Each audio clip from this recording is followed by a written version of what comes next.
নবীজি বলেছিলেন শেষ জামানায় দুই শ্রেণীর মানুষ আসবে, আমি এদেরকে দেখি নাই। নবীজি দেখেন নাই মানে 1400 বছর আগে ওরা ছিল না।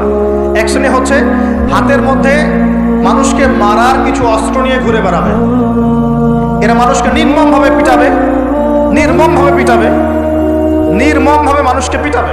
এই শ্রেণীকে আমি দেখিনি, এরা আসবে পরে। হাতে লাঠিওয়ালা সেই গ্রুপ কোনটা জানেন? ওই যে ঘরের মধ্যে ঢুকায় ঢুকায় যে ছেলেগুলোকে মেরে মেরে রাত্রেবেলা মেরে ফেলায়, সেটা গ্রুপে। বিভিন্ন হলে হলে দেখেন না, হকি স্টিক নিয়ে 8জন 10জন মিলে এক একটা করে ছেলেকে ডেকে নিয়ে পিটায় পিটায় মেরে ফেলায়, এগুলো সেই ছেলে। এদেরকে যেন জন্ম দিয়েছে ওই বাপের জন্য ধিক্কার, এদেরকে যেন জন্ম দিয়েছে এই বাপের জন্য ধিক্কার। আর এখন এরকম লেডিস গ্রুপও বের হয়েছে, আর মেয়েদেরকেও হলে ডেকে ডেকে পিটানো শুরু করেছে। তোমরা কি মনে করো যে 5জন 6জন 10জন মিলে একজনকে সারা রাত টর্চার করে মেরে ফেলানোর মধ্যে সুপুরুষ? তুমি সুপুরুষ, তুমি অনেক বড় বীর। সাহস থাকলে তুমি একজন মারামারি করে দেখাও না, দেখি তুমি এত বড় সাহস, তাহলে একজন মারামারি করে দেখাও না। আসো রিংয়ের মধ্যে আসো, রিংয়ের মধ্যে আসো, তারপর দেখি তোমার কত শক্তি আমাদের কত শক্তি। একজন 1-on-1 ব্যাটেলে আসো, খালি হাতে 1-on-1 ব্যাটেলে আসো। 8জন 10জন মিলে একটা বুয়েটের ছেলে, একটা মেডিকেলের ছেলে, একটা অমুকের ছেলে, তমুকের ছেলে, বাবা মায়ের স্বপ্ন লালন করা ছেলেগুলোকে ঘরের মধ্যে ঢুকাবা, সারা রাত পিটায় মেরে ফেলবা, এটাকে তোমরা সাফল্য মনে করো, বীরত্ব মনে করো? এই ছেলেগুলোকে জন্ম দিয়েছে যে পিতা মাতা, এদের জন্য ধিক্কার আমার পক্ষ থেকে। আপনারা এইসব সন্তান জন্ম দিতে গেলেন কেন? খিদির আলাইহিস সালাম বেঁচে থাকলে ছোটবেলায় মেরে ফেলতো এদেরকে। ওই যে খিদির আলাইহিস সালাম ছোটবেলায় একটা বাচ্চাকে মেরে ফেলছিলেন না? মুসা আলাইহিস সালাম বলেছিলেন যে একটা বাচ্চাকে কেন মেরে ফেললেন? তখন খিদির আলাইহিস সালাম বলেছিলেন এই ছেলেটা যদি বড় হয়, বড় হলে অনেক বড় কাফের হবে। আল্লাহ আগে জানিয়ে দিয়েছেন, এই জন্য আগে মেরে দিয়েছে। এই বাচ্চাগুলোকে নিতে গেলেন কেন? কোন রকম লজ্জাবোধও নাই, চক্ষু লজ্জা নাই। এরপর যখন আইন শৃঙ্খলা বাহিনী এদেরকে অ্যারেস্ট করে নিয়ে যায়, বীরের মতো হাসতে হাসতে চলে যায়। ও জানে যে আমার কোনো সমস্যা হবে না, পাক্য করতে বেরিয়ে চলে আসবে।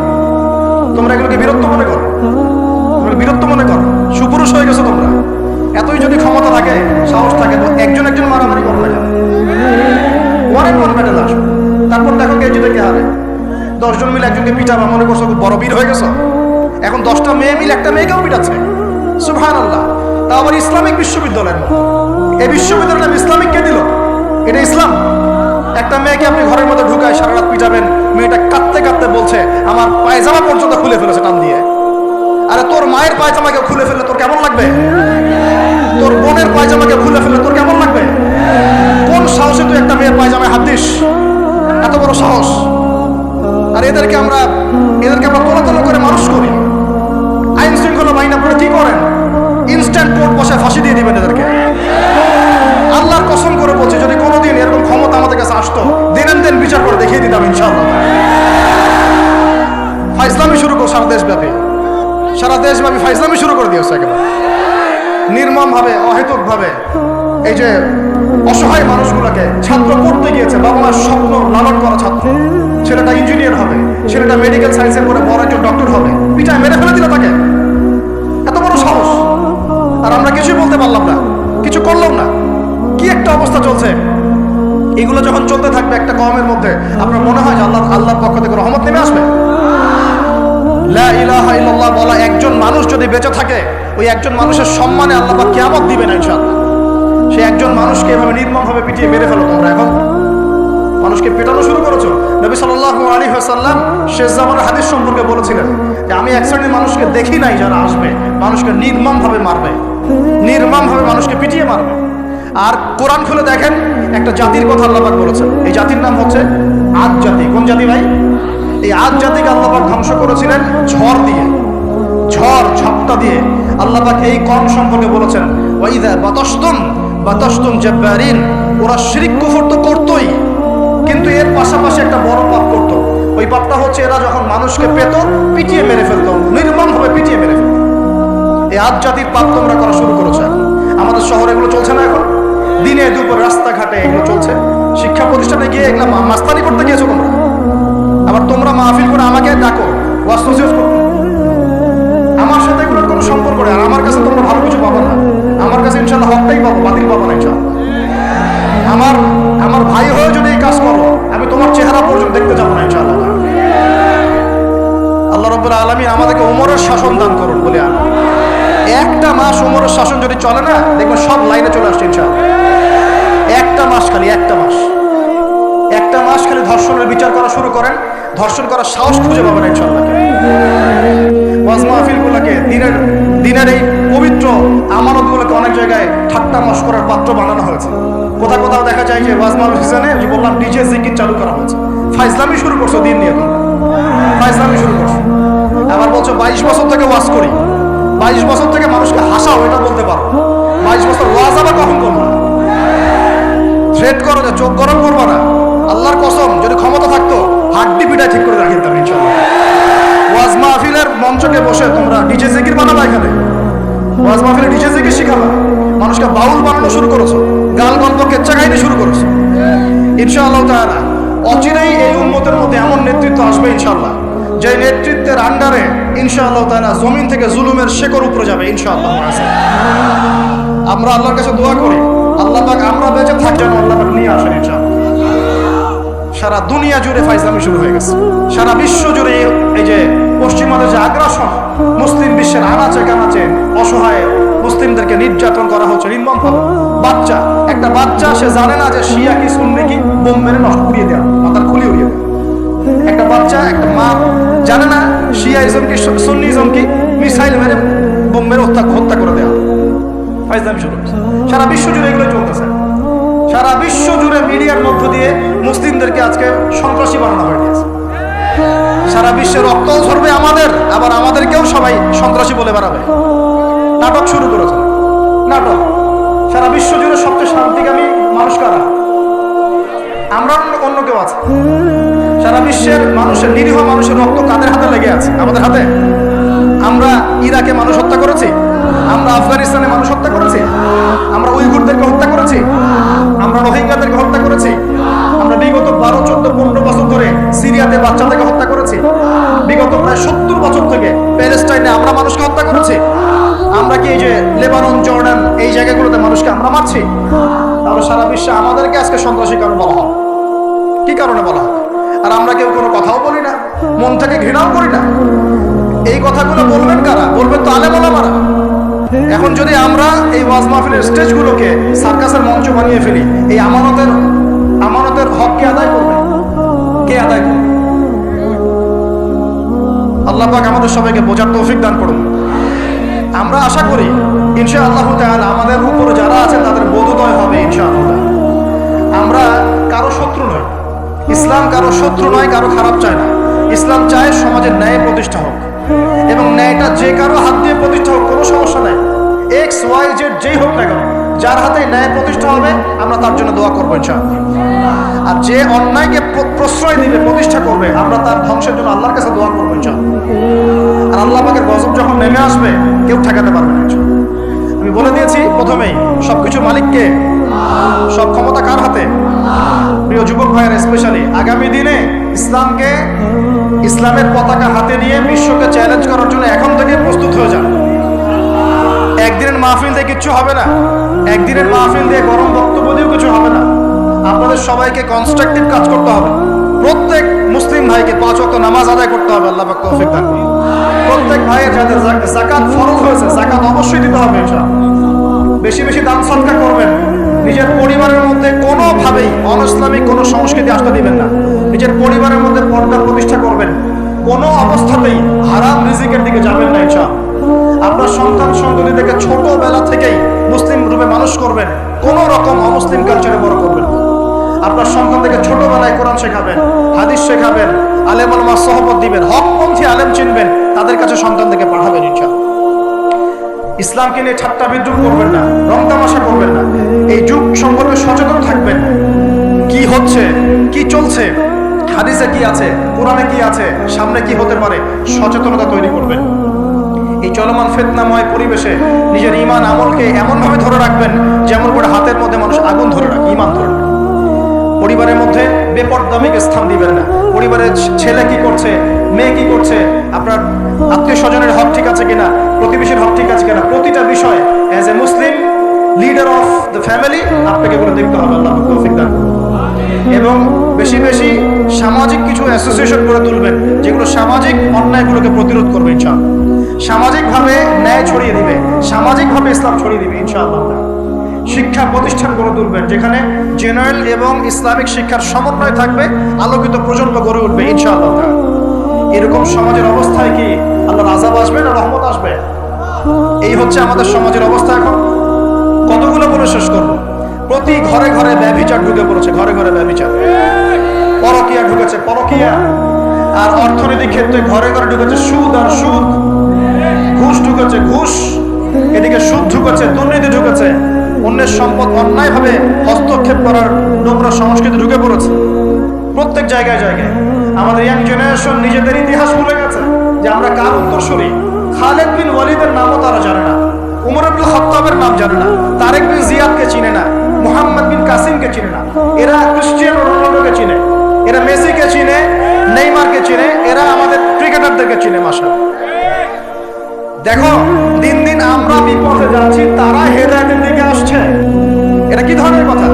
আমার পরিবারের মা বোনরা কিভাবে বেপরদায় বাইরে যায়, আমার পরিবারের কর্তা আমি কেমন করে আমার পরিবারের স্ত্রী সন্তান মেয়েরা বাইরে বেপরদায় যাবে, কিভাবে যাবে? আমি তো পরিবারের কর্তা, আমি পরিবারের স্বামী, আমার স্ত্রী কেমন করে বেপরদায় বাইরে যাবে? আমার ছেলে কেন নামাজ পড়বে না? নামাজ না করে সে ভাত খাবে কিভাবে? নামাজ না করে আমার পরিবারে আমার ছেলে ভাত খাবে কিভাবে? আমার মেয়ে কেমন করে ভাত খাবে? অতএব পরিবারটাকে শক্ত করেন, হালাল খান, সামাজিকভাবে ইসলামটাকে এগিয়ে নেন, ইনশাআল্লাহ দেখবেন একদিন বড় পরিসরে ইসলাম কায়েম হয়ে যাবে। আর আমরা কারোর জন্য বদদোয়া করবো না, আমরা দোয়া করবো আল্লাহ পাক যেন ঊর্ধ্বতন কর্তৃপক্ষ সবাইকে হেদায়েত দান করেন এবং অন্যায়ের বিরুদ্ধে দাঁড়ানোর তৌফিক দান করেন, এবং তাদের হাতে হলেও আল্লাহ পাক যেন ন্যায় প্রতিষ্ঠা করার তৌফিক দান করেন। আর ন্যায় কোনটা ন্যায় কোনটা অন্যায় এগুলো এসব প্রোটেস্ট্যান্ট মুসলিমরা আপনাদেরকে শেখাতে পারবে না। যারা ইসলাম, কোরআন, সুন্নাহ, সমকালীন বিশ্ব ইতিহাস, অর্থনীতি, সংস্কৃতি, দেশীয় কালচার সব সম্পর্কে জ্ঞান রাখে, এই মানুষরা আপনাকে বলতে পারবে কোনটা সত্য কোনটা মিথ্যা, কোনটা হক কোনটা বাতিল। একজন কবর পূজারী আপনাকে কি হেদায়েত দিবে? একজন মাজার পূজারী আপনাকে কি হেদায়েত দিবে? একজন বেদাতি আপনাকে কি হেদায়েত দিবে? হেদায়েত তো নিতে যান খালি ওদের কাছে, আর জ্ঞানী মানুষকে তো মূল্যায়ন করেন না। যারা বুদ্ধি বিক্রি করে খায় ওদের কাছে পরামর্শ নিচ্ছেন। আর কিছু বিষয় বলতে বলতে মুখের ফেনা উঠিয়ে দিলাম, তারপরেও কোনোদিনও বললেন না যে হ্যাঁ কথাটা গ্রহণ করা যায়। কি আশ্চর্য! যখন একটা সমাজের মধ্যে এই পাপগুলো ছড়িয়ে পড়বে তখন আল্লাহ পাকের গজব আসবে, এটা আসবেই। প্রতিরোধ কিভাবে? প্রতিরোধ করার কোনো সুযোগই নাই, আপনাকে প্রতিকারও করার কোনো সুযোগ নাই। তওবা করে আল্লাহর কাছে ফিরে আসতে হবে, এটাই সলিউশন, এটাই সলিউশন। এই যে আমরা শহরের কথাই বলছিলাম, আমাদের সমাজের অন্যতম বড় একটা কিয়ামতের আলামত হচ্ছে উঁচু উঁচু বিল্ডিং নির্মাণের প্রতিযোগিতা। নবীজি জীবনের শেষের দিকে যে হাদিসগুলো বলেছেন, শেষের দিকে, তার মধ্যে কিয়ামতের বড় দুইটা আলামত বলেছেন। তার মধ্যে একটা হচ্ছে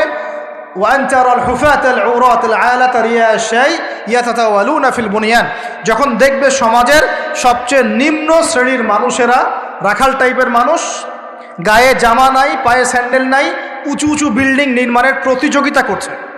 ধনীরা বিল্ডিং নির্মাণ করবে এমনটা নবীজি বলেন নাই। নবীজি বলছেন গরিব, ফকির, মিসকিন, গায়ে কাপড় নাই, স্যান্ডেল নাই, এরা বিল্ডিং নির্মাণ করবে না, প্রতিযোগিতা করবে একে অপরের সাথে। এখনকার আরব বিশ্বটের জাজল্যমান দৃষ্টান্ত, এখনকার আরব বিশ্বটের জাজল্যমান দৃষ্টান্ত। অনেক সালফে সালেহিন বলেছেন যে এই হাদিস থেকে আরবদেরকে ইশারা করা হয়েছে। এটা আমাদের ঢাকার মধ্যে চলে আসছে। আজ কালকে যার এক জায়গা টাকা পয়সা ছিল না, আজকে 10তলা 20তলা ফ্ল্যাটের মালিক। কিভাবে সম্ভব? সুদের মধ্য দিয়ে সম্ভব, দুর্নীতির মধ্য দিয়ে সম্ভব, কালো টাকার মধ্য দিয়ে সম্ভব, অন্যের সম্পদ অন্যায়ভাবে হস্তক্ষেপ করার মধ্য দিয়ে সম্ভব। আর মাশাআল্লাহ, যার একটা 5-10 তলা বাড়ি আছে আমাদের শহরে, অন্য মানুষকে মানুষই মনে করে না। ভাড়াটিয়াকে মনে করে যে তেলাপোকা, ককরোচ, ছিছি করে তাড়াচ্ছে। কত যে শর্ত! কোনো কোনো সময় এমনও হয়েছে মানে বাড়ি ভাড়া চাইতে গিয়ে যে বেইজ্জত হতে হয়েছে, মনে হলো যে বাড়ি ভাড়া চাইতে গিয়ে মানে নিজের সম্মান নিজে নষ্ট করে ফেললাম আর কি। সুবহানাল্লাহ। কারণ যখন নিম্ন শ্রেণীর মানুষের কাছে অর্থ আসে তখন কিন্তু এদের মধ্যে কালচার আসে না, কালচার আসে না। সম্পদ আসে ঠিকই, কিন্তু কালচার, সভ্যতা আসে না। তারা অসভ্যই থেকে যায়। কাকে সম্মান দিতে হবে কাকে দিতে হবে না সেটাও জানে না। কথা বুঝতে পারছেন? এটা আমাদের সমাজ এখন চলছে, হাইলি কনস্ট্রাক্টেড বিল্ডিংসের প্রতিযোগিতা। আর আমরা বলবো কেন, এই যে এখনকার সেকুলার রিপোর্টগুলোই বলছে বেশিরভাগ বিল্ডিংয়েরই দেখা যায় যে কোনো রকমের ভিত্তি নাই, এই 5-6 মাত্রা ভূমিকম্প হলেই সব দরদর করে পড়ে যাবে। আরও এই যে অহংকার, আমি একটা ফ্ল্যাটের মালিক, ঢাকা শহরে মনে হচ্ছে যেন পরিচয়ের মানদণ্ড হচ্ছে এটাই। জিজ্ঞাসা যদি করেন যে ভাই আপনার নাম কি করেন, বলবে ওই যে ফ্ল্যাটটা দেখছেন 10 তলা ওইটা আমার। ভাবখানা এমন যে এটাই তার পরিচয়ের মানদণ্ড। সে কি করে, তার শিক্ষাগত যোগ্যতা কি, কোন প্রফেশন, এগুলো বড় কথা নয়। ওই যে ফ্ল্যাটটা দেখছেন 6 তলা ওইটা আমার। অনেকে এসে পরিচয় দেয়, আমি অমুক পার্টির অমুক, আমি অমুক পার্টির তমুক, আমি অমুকের সাধারণ সম্পাদক, আমি অমুকের সভাপতি। এগুলো পরিচয়, এগুলোই মানুষের পরিচয়। আমি অমুক দল করি, তমুক দল করি। পরিচয় কি তোমার? তুমি কি এই পরিচয় দিয়ে কাল কিয়ামতের মাঠে আল্লাহর সামনে দাঁড়াবা?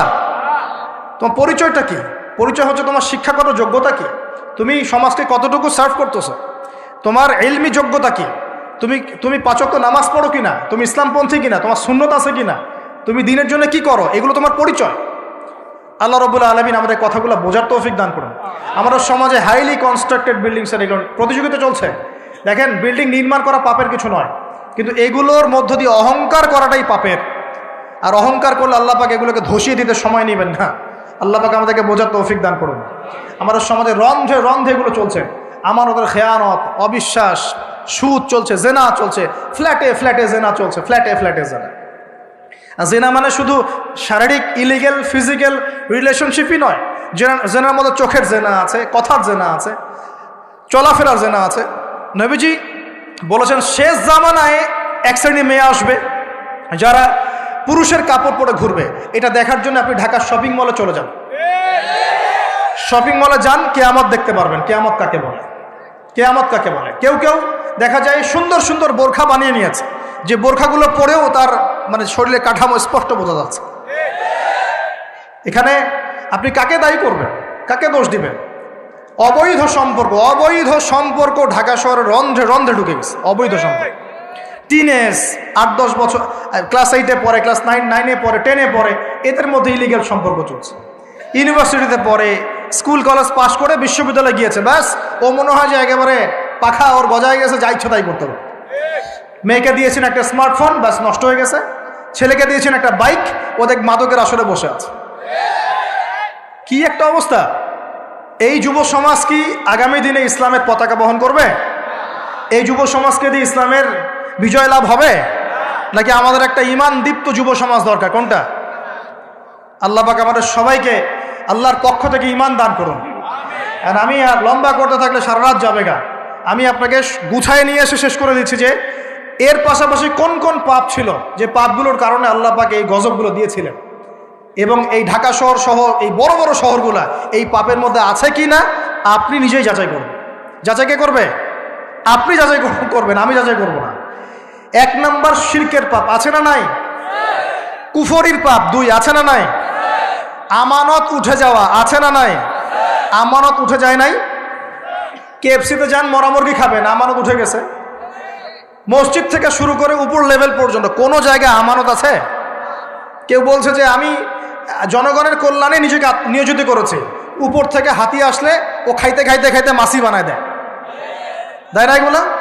একটা বাজেট আসছে 1 কোটি টাকার, দেখবেন আস্তে আস্তে আস্তে 10 লাখ টাকায় নেমে আসছে, শেষ নাই। এ খাবে 10, ও খাবে 5, এ খাবে 5 করতে করতে করতে জনগণ খাবে 10। তা আমানত উঠে যায় নাই সমাজ থেকে? 3 নম্বর আমানত উঠে যাবে। 4 বিশ্বাস উঠে যাবে। বিশ্বাস উঠে গেছে না? বাবাও ছেলেকে বিশ্বাস করতে পারে না, এখন স্বামী স্ত্রীকে বিশ্বাস করতে পারে। মনে রাখবেন, একটা সমাজে যদি বিশ্বাস না থাকে একের প্রতি অন্যের, এই সমাজের মধ্যে কখনো শান্তি আসবে?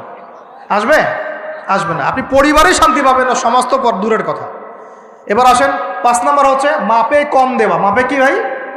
এই মাপে কম দেওয়াটা আমাদের সমাজে পাপের মধ্যে নাই? ব্যবসায়ী যারা আছেন সতর্ক হয়ে যান। আপনি যদি মাপে কম দেন, এই পুরো রিজিক আপনার জন্য হারাম হয়ে যাবে, পুরা রিজিকটাই। এই রিজিকের ইবাদত আল্লাহর দরবারে যদি কবুল হয়, তাহলে কোরআন হাদিস মিথ্যা হয়ে যাবে। নাউজুবিল্লাহ। কোরআন হাদিস কি মিথ্যা? এই রিজিক যদি খেয়ে ইবাদত আল্লাহর কাছে কবুল হয়, তাহলে কোরআন সুন্নাহ মিথ্যা হয়ে যাবে। নাউজুবিল্লাহ। আল্লাহ পাক বলেছেন এই মাপে কম দেয়া হারাম রিজিক খেয়ে ইবাদত করলে ইবাদত কবুল হবে না। পৃথিবীতে সর্বপ্রথম কওমে মাদিয়ানকে ভূমিকম্প দিয়ে ধ্বংস করে দেওয়া হয়েছিল। তাদের প্রধান অপরাধ ছিল মাপে কম দেওয়া, যেটা আমাদের মধ্যে ছড়িয়ে পড়েছে। মাপে কম দিচ্ছি আমরা। মাপে যারা কম দেয়, এই পাপের কারণে সমাজের মধ্যে দুর্ভিক্ষ নেমে আসে। আমাদের অর্থনৈতিক অবস্থা এমন জায়গায় দাঁড়িয়ে আছে না, দুর্ভিক্ষ যদি চলে আসে অবাক হওয়ার কিচ্ছু নাই।